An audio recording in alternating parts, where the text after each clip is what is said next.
ওকে boys, ভালো আছো সবাই?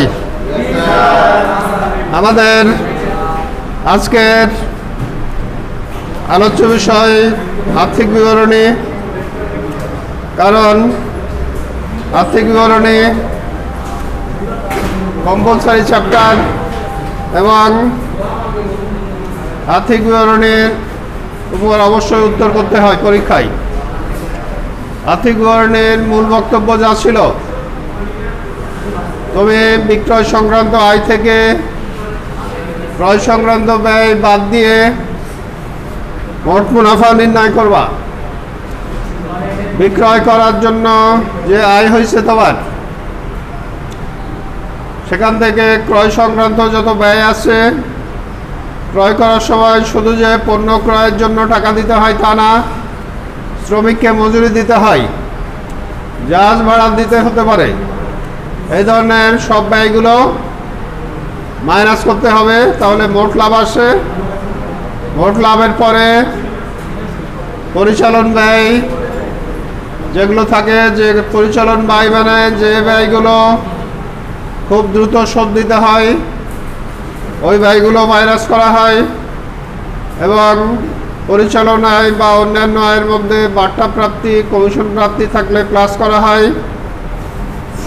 তারপর অন্যান্য ব্যয়ের মধ্যে বিভিন্ন ঋণের সুদ, ক্ষতি, বিনষ্ট পণ্য, এগুলো সব মাইনাস করা হয়। মাইনাস করে নেট লাভ পাওয়া যায়। নেট লাভ পাওয়ার পর আর্থিক বিবরণী তৈরি করা হয়।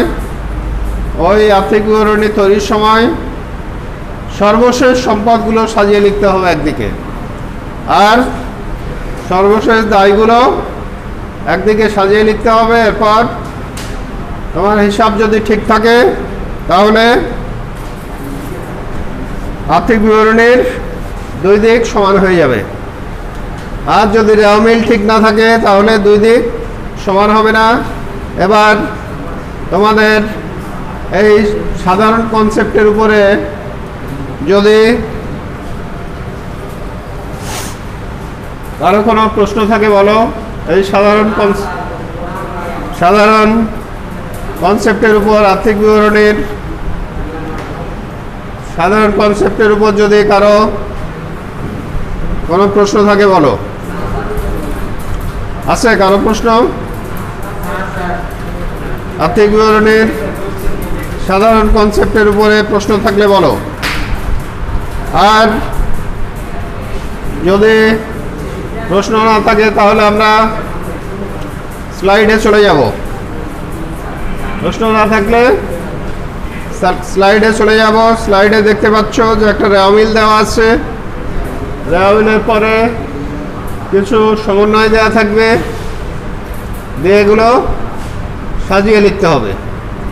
বাসায় একটা স্মার্ট আর ভদ্র ছেলে সব কিছু সাজিয়ে রাখে।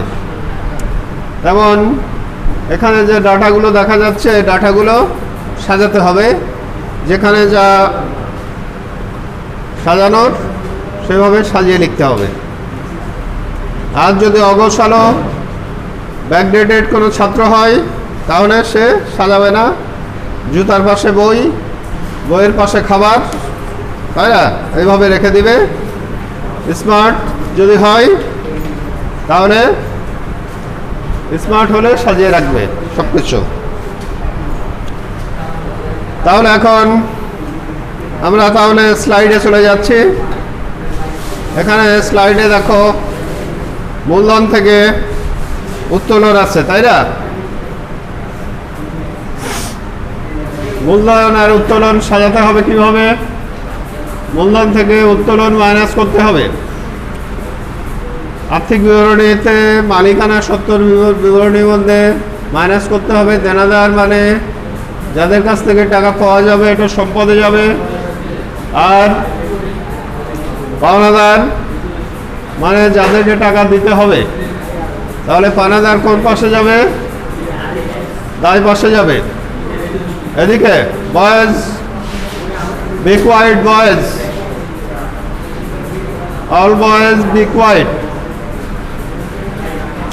তারপর ব্যাংক ঋণ আছে এখানে 12% হারে 1/7/13 তারিখে ব্যাংক ঋণ নিচ্ছে, কিন্তু অঙ্কটা কত সালের? 15 সালের। 15 সালের অঙ্ক হওয়ার কারণে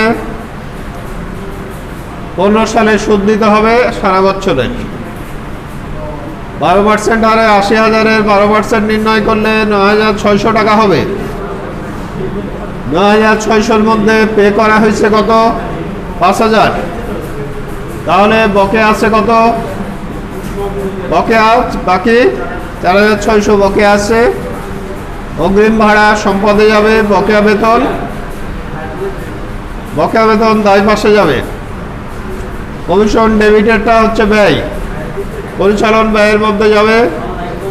আর ক্রেডিটেরটা হচ্ছে আয়, পরিচালন আয়ের ভিতরে যাবে। বেতন 10 মাস আছে 40,000, 10 মাসের জন্য 40,000 টাকা দেওয়া হয়েছে। তার মানে এখানে 2 মাসের বকেয়া আছে। বকেয়া বের করবা, 40,000-কে 10 দিয়ে ভাগ করে 2 দিয়ে গুণ করলে বকেয়া বের হবে। বকেয়া 8,000 টাকা বেতনের সাথে যোগ হবে।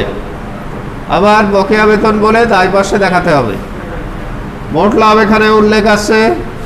সঞ্চিত তহবিলে বিনিয়োগ, এটা এক ধরনের সম্পদ, কিন্তু স্থায়ী সম্পদ বলা যাবে না, কারণ এটা কলকবজা যন্ত্রপাতি বা দালান কোঠা না, যেটাকে তুমি স্থায়ী সম্পদ বলতে পারবা।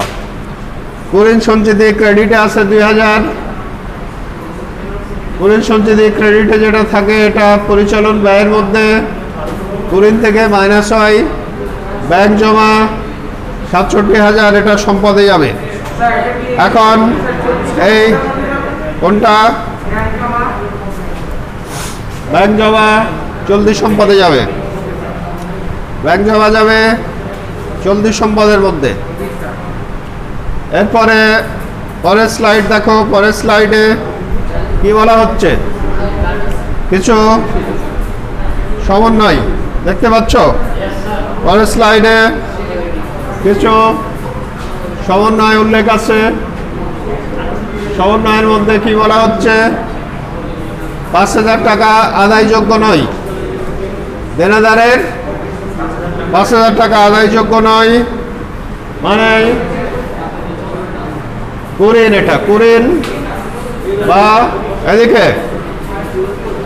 এদিকে শোনো, এটা কুরিন বা অনাদায়ী পাওনা স্বরূপ লিখতে হবে।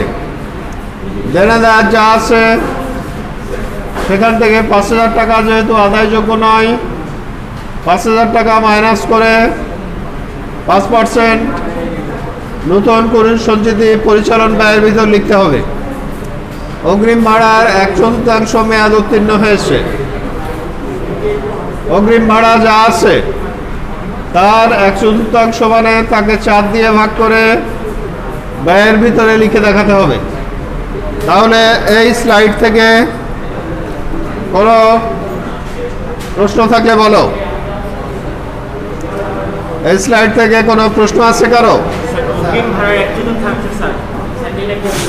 অগ্রিম ভাড়া যত টাকা আছে তাকে 4 দিয়ে ভাগ করে ভাড়ার যে টাকা আসবে এটা ব্যয় স্বরূপ দেখাবা।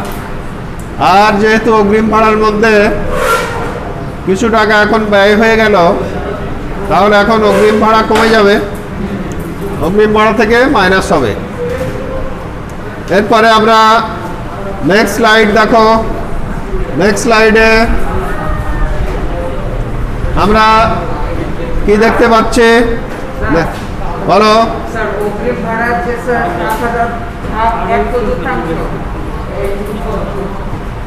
অগ্রিম ভাড়ার, হ্যাঁ স্যার সেক্ষেত্রে স্যার অগ্রিম ভাড়া যে অগ্রিমটা বেরোবে সেটা কি স্যার এক্সাক্ট ভাড়া? সেটা এখন 1/4 ভাড়া ব্যয় হিসাবে দেখাবে। আর অগ্রিম ভাড়া এখন কমে যাবে, সম্পদে অগ্রিম ভাড়া থেকে মাইনাস হবে। এখন আমরা কয়ের উত্তরে দেখতে পাচ্ছি নিট দেনাদার। নিট দেনাদার মানে দেনাদারের বর্তমান অবস্থা। দেনাদার শুরুতে ছিল 65,000, এখান থেকে অনাদায়ী পাওনা হয়ে গেল, মানে আদায় হবে না, এই জন্য কমে গিয়ে হলো 60,000। 60,000-এর উপর আবার 5% বিবেচনা করলে আবার 3,000 টাকা মাইনাস করলে দেনাদার হয়ে যাচ্ছে 57,000। এই নির্দানাদারের পরিমাণ আবার সম্পদে চলে যাবে। এই স্লাইড থেকে কোনো কোশ্চেন আছে কারো? আছে কারো? যদি না থাকে তাহলে নেক্সট স্লাইড দেখো। নেক্সট স্লাইড দেখতে পাচ্ছ? নেক্সট স্লাইডে মোট লাভের পরের স্টেজ থেকে দেখানো হচ্ছে। মোট লাভের পরের স্টেজে কি বলা হচ্ছে? মোট লাভ ছিল 90,000, প্রশ্নে মোট লাভ 90,000 দেয়া আছে। এখান থেকে পরিচালন ব্যয়ে ওই যে ভাড়ার 1/4 মানে 1,750 টাকা ব্যয় হয়ে গেল। কুরিন 5,000 ছিল সমন্বয়ে, সমন্বয় থেকে আবার নতুন কুরিন সঞ্চিতি 3,000 যোগ করলে 8,000, বাদ পুরাতন কুরিন সঞ্চিতি 2,000 মাইনাস করে আসলো 6,000। কমিশন ডেবিটে ব্যয়, পরিচালন ব্যয় স্বরূপ আসলো কত? 3,000। বেতনের সাথে বকেয়া যোগ করে 48,000। এইভাবে মোট ব্যয় হয়ে গেল 58,750। মোট লাভ ছিল 90,000, সেখান থেকে পরিচালন ব্যয় 58,750 মাইনাস করে হয়ে গেল 31,250 যোগ পরিচালনায়। পরিচালনায় এখানে ইচ্ছা করলে অন্যান্য আয়ও লিখতে পারবা। অন্যান্য আয়ে 12,000 যোগ করে পরিচালন মুনাফা 43,250। যখন তোমাকে বলা হবে পরিচালন মুনাফা নির্ণয় করো, তখন ওই পরিচালন মুনাফা 43,250 অঙ্ক শেষ হবে। পরিচালন মুনাফার পরে আবার অপরিচালন ব্যয়ের মধ্যে ঋণের সুদ 5,000-এর সাথে বকেয়া 4,600 যোগ করলে মোট ব্যয় 9,600 আসলো। এরপর 43,250 থেকে 9,600 ব্যয় বাদ দিলেই নেট মুনাফা হচ্ছে 33,650। এখান থেকে কারো কোয়েশ্চেন থাকলে বলো বলো। অপরিচালন ব্যয় মানে যে ব্যয়গুলো দ্রুত শোধ দিতে হয় না, শোধ দেওয়ার জন্য তুমি কিছু সময় পেতে পারো। যেমন যেমন ঋণের শোধ। ঋণের শোধ তুমি ভাড়া বেতনের মতো দ্রুত শোধ দিতে হবে না, এটা সময় পাবা। এটা হচ্ছে অপরিচালন ব্যয়। ক্ষতি সংক্রান্ত ব্যয় অপরিচালন ব্যয়ে যাবে। বিনষ্ট পণ্য যদি হয় অপরিচালন ব্যয়ে যাবে। ক্লিয়ার? এরপর এদিকে দেখো, এদিকে এই স্লাইড থেকে আর কারো কোনো কোশ্চেন আছে? এই নেট মুনাফা থেকে বলো। ভাড়া বলা ছিল যত টাকা, তার 1/4 মেয়াদ উত্তীর্ণ হয়েছে। 1/4 7,000 টাকা ছিল টোটাল, তার 1/4 নির্ণয় করবা। তাহলে 4 দিয়ে ভাগ করলে 1,750 টাকা বর্তমান সময়ের ব্যয় হবে। ক্লিয়ার? আর বাকি টাকা অগ্রিমের মধ্যে 1,750 টাকা এখন ব্যয় হয়ে গেল। অবশিষ্ট টাকা অগ্রিম ভাড়া থেকে যাবে। অগ্রিম ভাড়া থেকে মাইনাস হবে। এটা আমরা আর্থিক বিবরণীতে এখনই দেখতে পাবো যে আর্থিক বিবরণী কিভাবে করা আছে। আর কিছু বলার আছে কারো? তাহলে এবার নেক্সট স্লাইড দেখো। নেক্সট স্লাইডে আর্থিক বিবরণী দেখতে পাচ্ছ? নেক্সট স্লাইডে আর্থিক বিবরণী। এখানে চলতি সম্পদ, এখানে চলতি সম্পদের মধ্যে নিট দেনাদার যেটা ক নম্বরে বের হয়েছিল ওটা লেখা হলো। নিট দেনাদারের পরিমাণ অগ্রিম ভাড়া ছিল ৭,০০০, এখান থেকে মেয়াদ উত্তীর্ণ হয়েছে ১৭৫০ টাকা। এটা মাইনাস করে লিখবা ৫,২৫০। ব্যাংক জমা ৬৭,০০০।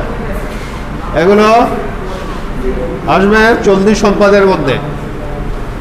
এমনকি যখন বলা হবে চলতি সম্পদ নির্ণয় করো, তখনও আবার এতটুকু করে দেখাতে হবে। নিট দেনাদার থেকে ব্যাংক জমা পর্যন্ত লিখে দেখালেই হয়ে যাবে চলতি সম্পদ ১,২৯,২৫০। এখানে দীর্ঘমেয়াদী সম্পদের মধ্যে আছে সঞ্চিত তহবিলে বিনিয়োগ, আছে না? তারপর লেখার পর মোট সম্পদ হলো ৩,২৯,২৫০। চলতি দায়ের মধ্যে বকেয়া ব্যাংক ঋণের শোধ ৪,৬০০ টাকা। পাওনাদার ৩৮,০০০। চলতি দায় মানে যেগুলো খুব দ্রুত তোমার শোধ দিতে হবে। বকেয়া বেতন, এটাও চলতি দায়ের মধ্যে আসলো। ব্যাংক ঋণ দীর্ঘমেয়াদী দায় নির্ণয় করো বললে তখন ব্যাংক ঋণের টাকা বলতে হবে। দীর্ঘমেয়াদী দায়ে মালিকানার সত্ত্ব বিবরণী, এখানে মালিকদের যে অংশ, মালিক মূলধন দিয়েছে, সেখান থেকে উত্তোলন করেছে, তাহলে মূলধন কি হবে? মূলধন দিয়ে মালিক উত্তোলন করছে, তাহলে মূলধন কি হবে? মূলধন কমে যাবে, এই জন্য উত্তোলন মাইনাস হয়। তারপরে উত্তোলন মাইনাস, তারপর নেট লাভ পাবে কে? মালিক। নেট লাভ প্লাস করে মালিকানার সত্ত্ব বিবরণী হলো ১,৮৮,৬৫০। নেট লাভও মালিক পাবে, এই জন্য যিনি প্রতিষ্ঠানে মূলধন দিয়েছেন তিনিই পাবেন। এই জন্য মালিকানার সত্ত্ব বিবরণীতে আসবে। এরপর টোটাল হয়ে গেল ৩,২৯,২৫০ টাকা।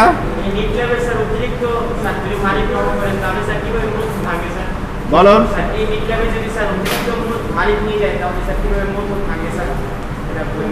নিয়ে যায় মানে উত্তোলন আকারে যাবে, তখন উত্তোলন হিসাবে মাইনাস হবে, তাহলে উত্তোলন হিসাবে চলে যাবে। একদিকে উত্তোলন লিখতে হবে, অন্যদিকে ক্যাশ কমে যাবে। এইভাবে কাজ করার পর আর্থিক বিবরণীর দুই দিক সমান হবে। যদি রেওয়ামিল সঠিক থাকে আর তোমার লেখা যদি সাজানো সঠিক থাকে, তখন আর্থিক বিবরণীর দুই দিক সমান হবে। আর যদি লেখা সঠিক না হয়, তখন দুই দিক সমান হবে না। এবার এই স্লাইড থেকে কারো কিছু বলার থাকলে বলো। এই স্লাইড থেকে কারো কিছু বলার আছে? সঞ্চিত তহবিল বিনিয়োগ মানে সঞ্চিত তহবিলের টাকা কোনো একটা খাতে বিনিয়োগ করছে, এটা প্রতিষ্ঠানে আছে, এই জন্য সম্পদে দেখানো হচ্ছে। তাই এটা এক ধরনের বিনিয়োগ, কারণ তুমি টাকা অলস আকারে ফেলে না রেখে কোথাও তুমি বিনিয়োগ করলা, তাতে টাকার পরিমাণটা বাড়বে, আস্তে আস্তে টাকার পরিমাণ বেড়ে যাবে। আর কি প্রশ্ন আছে স্লাইড থেকে? আর কারো কোনো কোশ্চেন আছে? তাহলে আমরা এতক্ষণ যে আলোচনা করলাম, এখানে আর্থিক বিবরণী ব্যাপারটা তুমি একটু বুঝিয়ে বলো যে আর্থিক বিবরণীতে কি হচ্ছে। আর্থিক বিবরণীতে কি কাজ হচ্ছে? তোমার পুরো নাম কি? হামজা খান, বলো, বুঝিয়ে বলো যে আর্থিক বিবরণীতে আমরা কি কি কাজ করতেছি।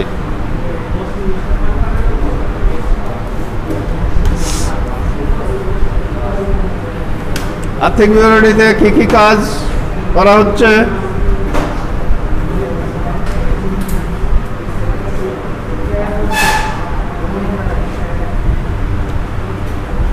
রিকোয়ার্ড বয়েজ আর্থিক বিবরণী যে কম্পালসারি চ্যাপ্টার জানো তো, যেটার 2টা অঙ্ক অবশ্যই উত্তর করা লাগবে। এখান থেকে তোমার কি কি কাজ হচ্ছে সিরিয়ালি বলো। যেমন কলেজে আসলা, ফার্স্ট পিরিয়ড হলো, সেকেন্ড পিরিয়ড, থার্ড পিরিয়ড, তেমন এটা একটা সিরিয়াল আছে না, এই সিরিয়ালটা বলো।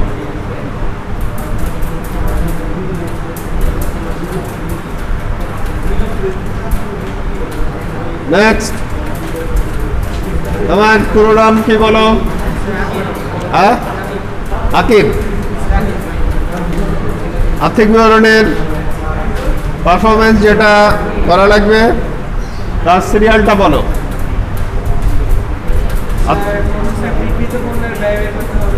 প্রথমেই ফার্স্ট পিরিয়ড যেমন হবে তোমার মোট মুনাফা। প্রথমে আমি জানতে যাচ্ছি পুরো সিরিয়াল জানতে যাচ্ছি। প্রথমে তো মোট মুনাফা দিয়ে কাজ শুরু করবা না, কি দিয়ে কাজ শুরু করবা? প্রথমে তোমার লিখতে হবে বিক্রয় সংক্রান্ত আয়। লেখার সময় যেটা জানতে যাচ্ছি, যদি ফেরত থাকে মাইনাস করবা, বিক্রয় বার্তা থাকলে মাইনাস করবা, দিয়ে বিক্রয়ের সাথে সংশ্লিষ্ট কিছু ব্যয় আছে না, সেই ব্যয়গুলো মাইনাস হবে।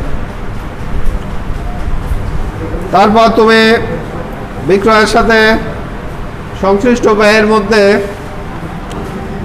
বিক্রয় যে করবা তার সাথে সংশ্লিষ্ট কিছু ব্যয় আছে, সেখানে কি কি ব্যয় নিয়ে আসবা এবং কি কি ব্যয় মাইনাস করবা।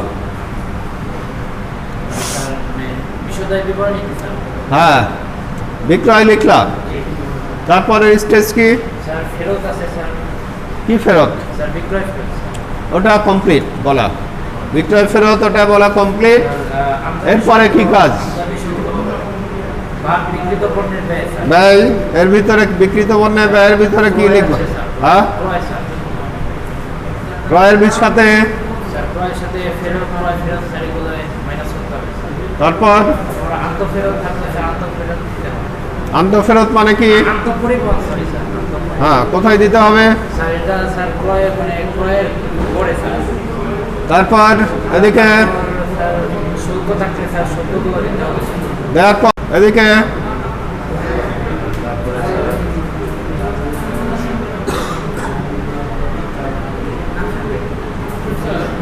দিয়ে বলো।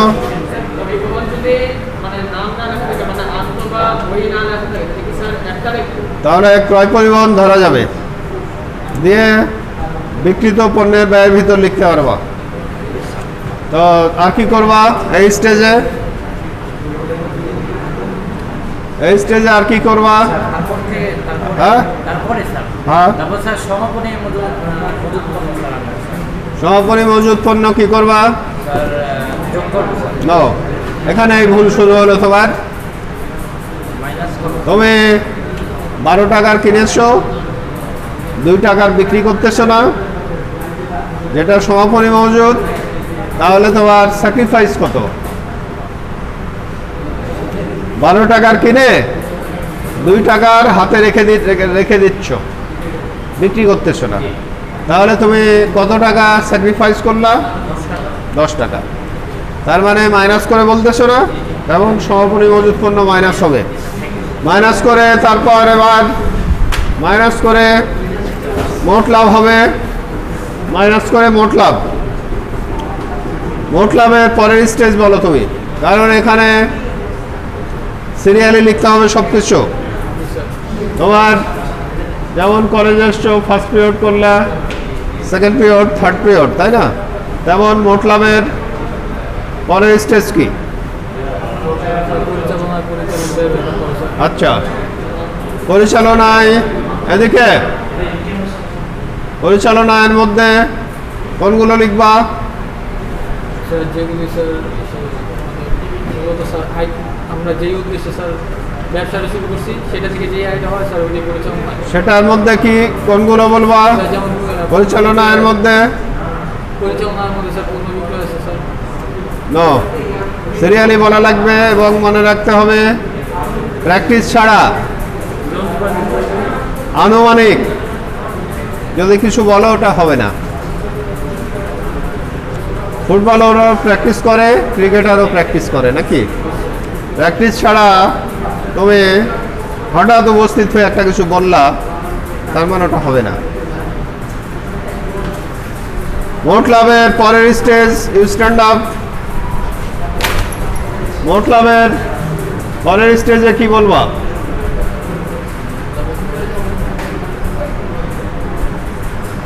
মোট লাভের পরের স্টেজে কি বলবা? মোট লাভের পরের স্টেজে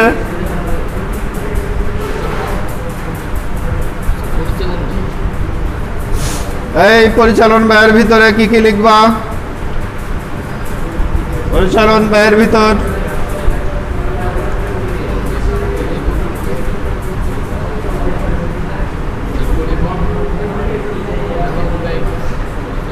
মনে করো তুমি ওই একই কথা প্রযোজ্য, ওকে যেটা বললাম যে তুমি প্র্যাকটিস করো নাই, তুমি হঠাৎ বলে দিলা, কিছু কিছু ডাটা বলে দিলা, আর হবে না। ক্লিয়ার? প্র্যাকটিস ছাড়া তুমি বললেই হবে না, এটা মনে রাখবা।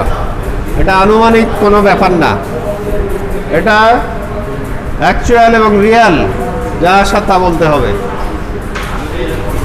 মোট লাভের পরের স্টেজ কি বলো?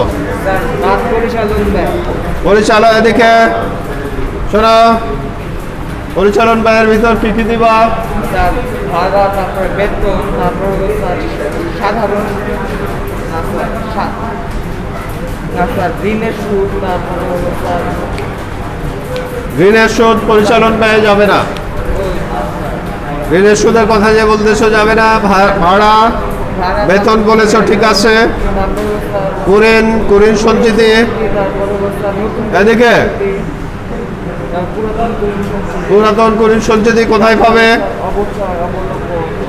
পুরাতন কুরিন সঞ্চিতি কোথায় পাবে? পুরাতন কুরিন সঞ্চিতির আবিলের ক্রেডিটে থাকে, ওই ক্রেডিটটা মাইনাস হয়। নেক্সট মুশফিক, মোট লাভের পরের স্টেজ কি? পরিচালন ব্যয়গুলোর মধ্যে কি কি লিখবা?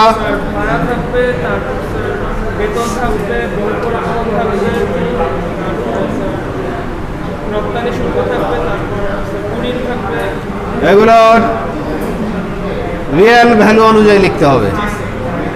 যদি এদিকে নাফি রিকোয়ার্ড,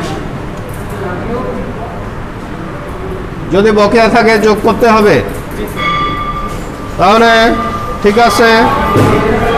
নেক্সট ক্লাসে আবার একই চ্যাপ্টার নিয়ে আলোচনা হবে। ওকে, সবাইকে ধন্যবাদ।